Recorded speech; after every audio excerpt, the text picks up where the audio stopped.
Hi everyone, now let's continue with the design details of transactional topologies in STORM.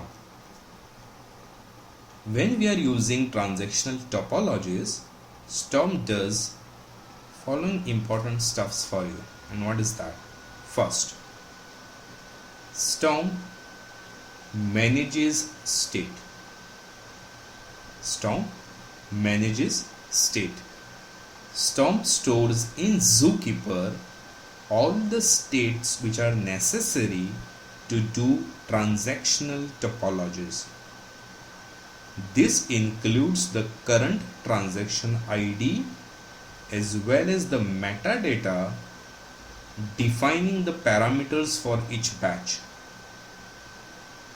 I repeat, so STORM stores in the Zookeeper all the state information that is necessary to do transactional topologies. This includes the current transaction ID as well as all the metadata that is defining the parameters for each batch. Second important feature that STORM does it for you is coordinates the transactions.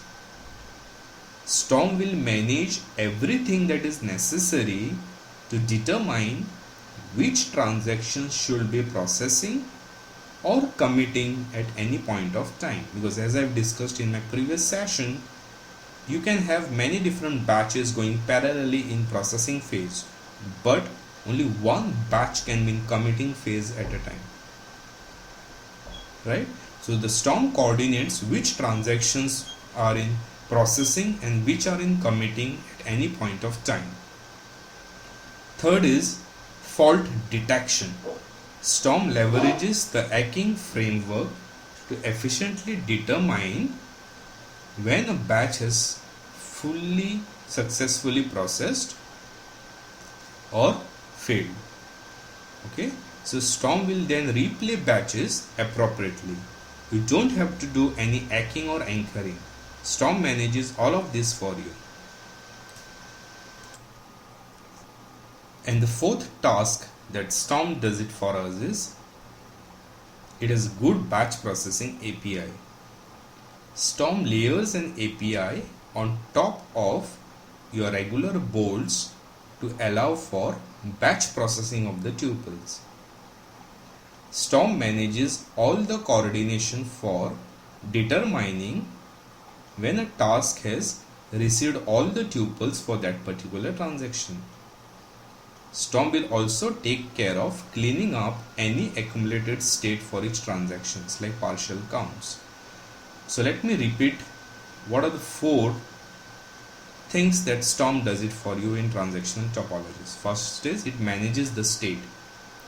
Second, it coordinates the transactions for you. Third, it handles the fault detection. Fourth, it has a very good APIs for batch processing, wherein STORM manages that all the coordination for determining when a task has received all the tuples for that particular transaction.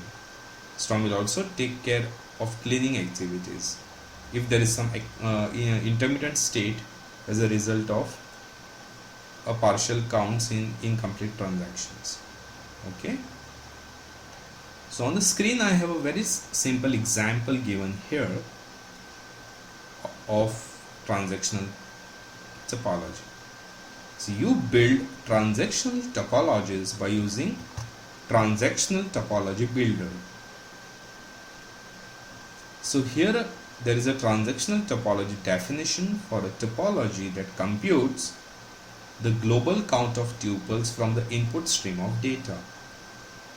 Okay, so what am I doing here? So we are creating a new memory transactional spout. And we are receiving a data, okay, and partition take per batch. Partition take per batch means how many tuples will go in a batch from a partition. Okay, so a transactional topology builder takes as input in the constructor the ID for the transactional topology. Okay, so this is a transactional topology builder which takes parameter 1 as the ID. So global hyphen count is the identifier for this particular topology for us. Okay, so it takes the ID as the first parameter. A transactional spout that we are planning to use as another tuple. So let me repeat. The first argument is the ID of the topology. Second parameter is the ID of a transactional spout. That is this ID of it. Third parameter is the actual spout, which is this. Okay. So the ID for a transactional topology is used to store the state about the progress of the topology in the zookeeper, so that if you restart your topology, it will continue from where it had stopped. So the transactional topology has a single transactional spout that is defined in the constructor of transactional topology builder. So in this transactional topology builder, in its constructor, we have a spout here, right, which is defined here. It's connected. So in this example, memory transactional spout is used, which reads in the data from an in-memory partition source of data, that is data variable. The second argument defines the fields for the data, that is the word. The third argument specifies the maximum tuples to emit from each partition per batch of tuples. So the interface for defining your own transactional spout is discussed later in this tutorial. Okay, for now just learn this. This is the input data, this is the field that you are planning to emit, this is maximum number of tuples that can go in a batch. Okay, so is that clear?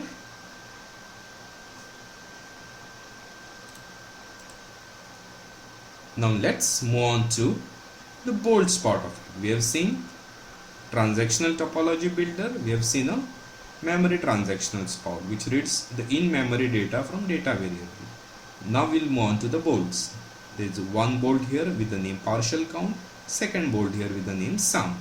So partial count will do the counting mechanism of all the tuples within the bolt, within the batch.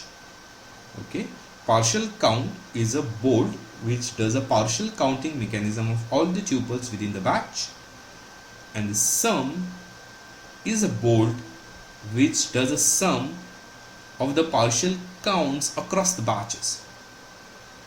Okay, so this topology parallelizes the computation of the global count mechanism. So the first bolt, whose name is batch count, because batch count is the concrete implementation of this bolt, and update global count is a concrete implementation of the second bolt, right?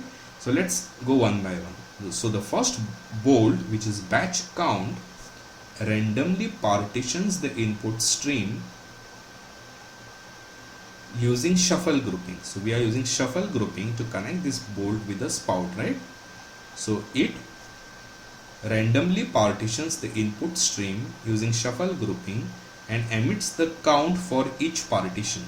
So partial counting is basically to do counting mechanism for all the tuples within a particular batch. So it will emit the partial count of all the tuples within a batch. And the second bolt which I mentioned here is update global count, which is the class where the concrete implementation of this bolt goes. So in this bolt, we do a global grouping and summing together the partial counts to get the count for the batch.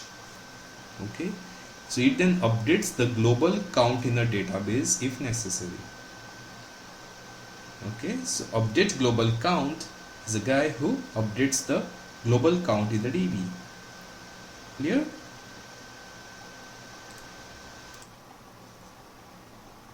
So the prepare method, which is mentioned here, parameterizes this batch bolt with a storm config, topology context, an output collector, and the ID for this batch of tuples. Okay, so all the tuples which are emitted within a transactional topology must have a transaction attempt as the first field of the tuple. So this lets Storm identify which tuples belongs to which batches. So when you emit tuples, you need to make sure to meet this requirement. So a transaction attempt contains two values. One is transaction ID, second is attempt ID. So the transaction ID is the unique ID chosen for this batch and is the same no matter how many times the batch is replayed. And the attempt ID is the unique ID for this particular batch of tuples, and let's Storm distinguish tuples from different emissions of the same batch. I repeat, transaction ID is the unique ID that is chosen for this batch and is the same no matter how many times this batch has been replayed. An attempt ID is the unique ID for this particular batch of tuples, and let's Storm distinguish tuples from different emissions of the same batch. Without the attempt ID, Storm could confuse a replay of batch with tuples from the prior time batch was emitted. So this could be disastrous. So it needs both transaction ID and attempt ID. So transaction ID increases by 1 for every different batch that is emitted. So the first batch has ID 1, second batch has ID 2, and so on. So the execute method is called for every tuple in a batch. So the first batch, when it is emitted, execute method is called for every tuple in the batch. So you should accumulate state for the batch in a local instance variable, that is the count which we are using here. Okay, and the batch count bolt will increment this local count variable for every tuple. Okay, and finally there is an API called finish batch. Finish batch is called when the task has received all the tuples which are intended for it for this particular batch. So batch count bolt will emit the partial count to the output stream when this method is called. So if you just notice carefully, normally in execute method we do emitting of tuples to the next bolt, right? But over here in execute we are just incrementing a local variable for every tuple in this particular batch, and in final batch API we do emit, because final batch API is called when all the tuples in this particular batch has been processed. So that is a time when we are supposed to emit this count to the following bolt, correct? So final batch is called when the task has received all the tuples which are intended for this particular batch, and this bolt emits the partial count to the output stream when this method is called. Okay, now we'll move on to the another bolt, which is update global count bolt.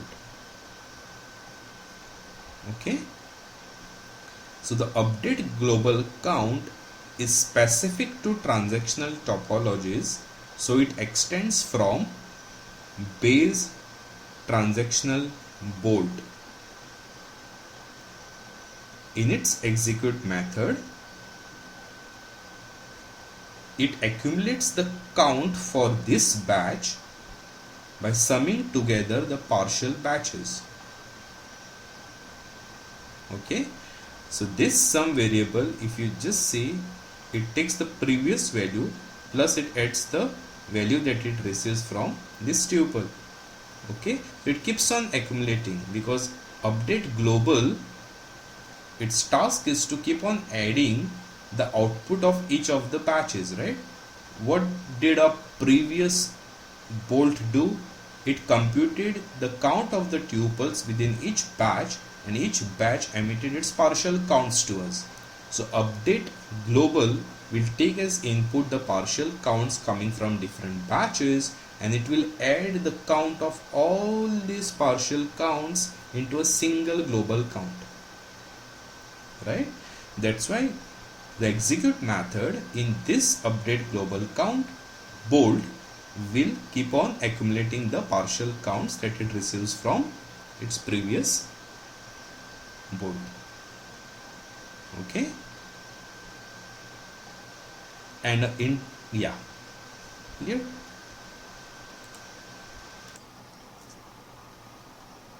So this bolt implements the iCommitter interface. This tells the Storm that the finish batch method of this bolt should be part of a commit phase of the transaction. We had discussed that there are two different phases, right? One is processing phase and one is commit phase. Processing phase can happen parallelly across different batches, but commit phase needs to be in a particular order and only one batch needs to be in commit phase at a time, right? So we are implementing this particular bolt using iCommitter, which tells the Storm that the final batch API of this particular bolt, which is coming on the next slide, okay, should be a part of a commit phase of the transaction. So calls to final batch for this particular bolt will be strongly ordered by the transaction ID, whereas calls to the execute method on the other hand can happen during either the processing or commit phases. So updating in the DB needs to be strongly ordered, but invocation to execute method, where it is simply accumulating the counts, can be called during any time. Is that clear? So this is the code of a final batch API of this particular bolt. So the code of this final batch gets the current value from the database and compares its transaction ID to the transaction ID for this batch, and if they are same, it does nothing. Otherwise, it increments the value in the database by partial count for this particular batch. I repeat, this API gets the current value from the database and compares its transaction ID to transaction ID for this batch. If they are same, it does nothing because its count is already updated in the DB, right? Otherwise, it increments the value in the DB by the partial count of this batch. Clear? Now we will discuss different components of transactional topology APIs. First is bolts. So there are three kinds of bolts which are possible in transactional topology. First is basic bolt.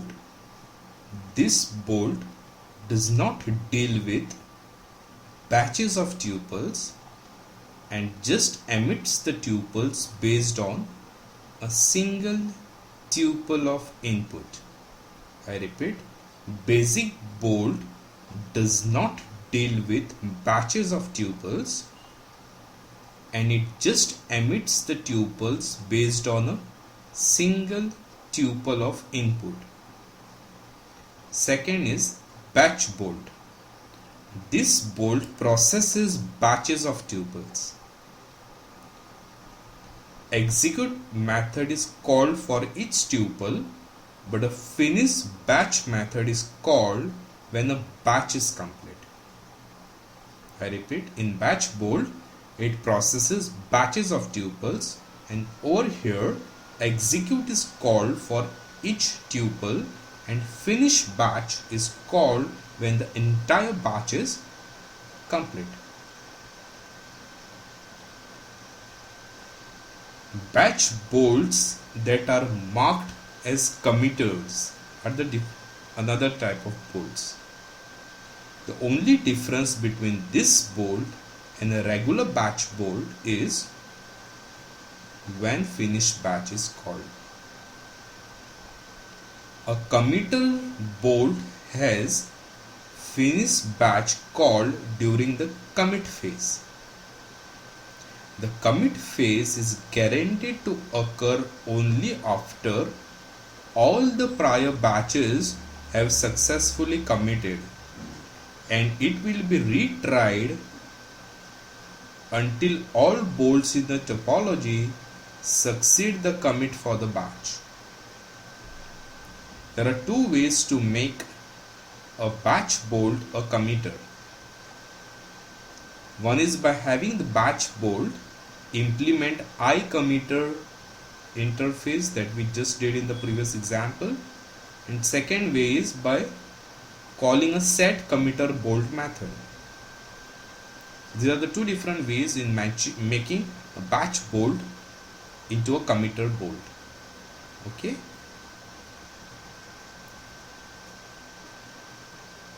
So now we'll focus on the diagram that I have here. Processing phase versus commit phase in bolts. To nail down the differences between processing phase and a commit phase of a transaction, let's look at an example topology here. In this topology, only the bolts with the red outline are committers. Okay, so in this diagram, only the bolts with red outline are committers. During the processing phase, bolt A will process the complete batch from the spout. It will call the finished batch and send its tuples to bolts B and C. Bolt B is a committer, so it will process all the tuples, but finished batch won't be called. Bolt C also will not have finished batch called because it doesn't know if it has received all the tuples from bolt B yet, because bolt B is waiting for the transaction to commit.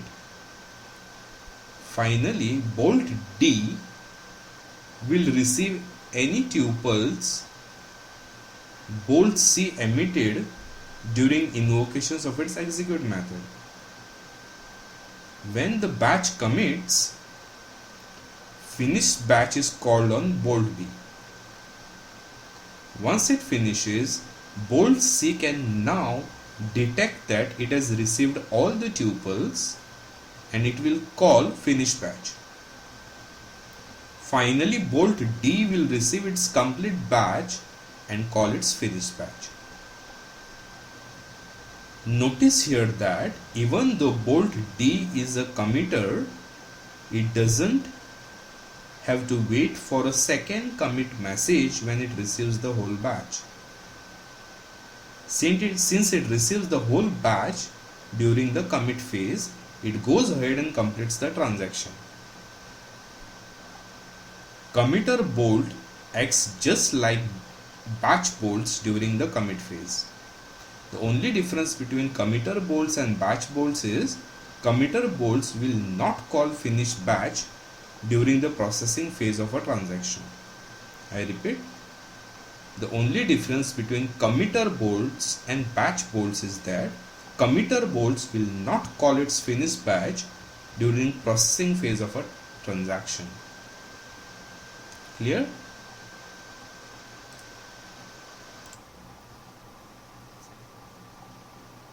Now we can discuss on hacking. If you have noticed carefully, you don't have to do any hacking or anchoring when working with transactional topologies. Storm manages all of that for you. And as far as failing a transaction is concerned, you can call the fail method on output collector object to fail the tuple trees of which tuple is a member. Since transactional topologies hide the hacking mechanism for you, they provide a different mechanism to fail a batch. You just need to throw a failed exception, that's all. You just need to throw failed exception. Now we'll discuss some bit on transactional spout. A transactional spout interface is completely different from a regular spout interface. A transactional spout implementation emits batches of tuples and must ensure that the same batch of tuples is always emitted for the same transaction ID. I repeat, transactional spout implementation emits batches of tuples and must ensure that same batch of tuples is always emitted for the same transaction ID. A transactional spout looks like this. The coordinator on the left is a regular Storm spout that emits a tuple whenever a batch should be emitted for a transaction. The emitters execute as a regular Storm bolt and are responsible for emitting the actual tuples for the batch. The emitters subscribe to the batch emit stream of the coordinator using an all groupings. All grouping is like broadcasting. Okay. So next we'll discuss on partitioned transactional spout. A common kind of transactional spout is one that reads the batches from a set of partitions across many queue brokers. For example, this is how your Kafka transactional spout works. It reads from the partitions of the Kafka queue. Okay. There are two important bits of configuration for transactional topologies. One is Zookeeper. By default, transactional topologies will store the state in the same Zookeeper instance as used to manage the Storm cluster. Okay. And second is number of active batches which is permissible at once. You must set a limit to number of batches that can be processed at once. You configure this again in a config file. If you don't set this config, it will be default to 1. Okay. What if you can't emit the same batch of tuples for a given transaction ID?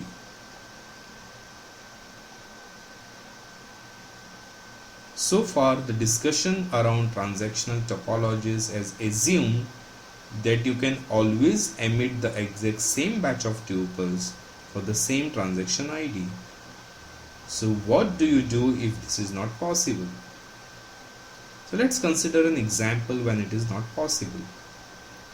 Suppose you are reading tuples from a partitioned message broker, wherein a stream is partitioned across many machines. And a single transaction will include the tuples from all the individual machines. Now suppose one of the node goes down at the same time when the transaction fails.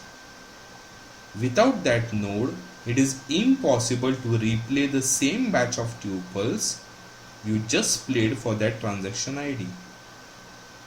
The processing in your topology will halt as it's unable to replay the identical same batch.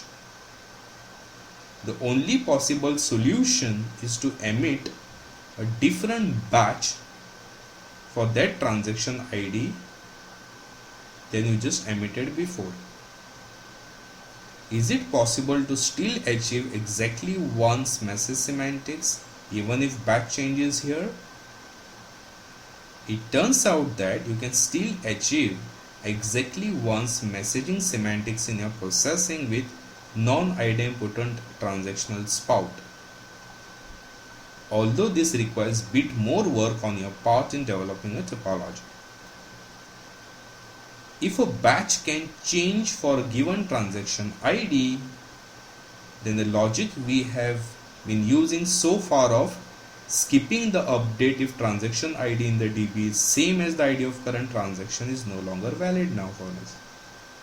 This is because the current batch is different than the batch for the last time the transaction was committed, so the result will not necessarily be the same. We can fix this problem by storing a little bit of more state in the database.